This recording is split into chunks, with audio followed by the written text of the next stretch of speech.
मई दीदी, तो मई দিদি চাচ্ছে আসল পরিবর্তন আছে। जिस 2 मई के लिए हिंदुस्तान की हुकूमत ने मुल्क को दांव पर लगा दिया, जिस 2 मई के लिए अपने ही वतन के साथ इलेक्शन कमीशन के साथ हुकूमत ने दगा किया, वो 2 मई फिर भी उनकी नहीं हुई। बंगाल में ममता बनर्जी को बहुमत के साथ जीत मिली है। बीजेपी की सीट्स बढ़ी, लेकिन मोदी की रैलीज काम नहीं आई और न कोई कमाल कर सकी। मोदी का नारा 2 मई दीदी गई नाकाम हो गया, बल्कि उल्टा हो गया। 2 मई दीदी, 2 मई दीदी,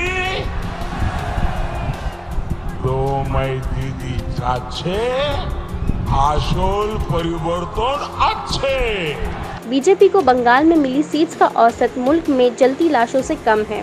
ममता बनर्जी 200 सीट से जीतकर मोदी से बहुत आगे है। मोदी सिर्फ 2 आंकड़ों में सिमट कर रह गए और हिंदुस्तान 2 लाख मौतों से सबसे आगे है। जिस 2 मई के लिए रैलीज करके मुल्क को शमशान घाट बना दिया गया, उस 2 मई को दीदी नहीं गई। चली गई तो मुल्क की खुशियाँ, चले गए तो लाखों घरों के चिराग, चला गया तो मुल्क का मोदी से भरोसा।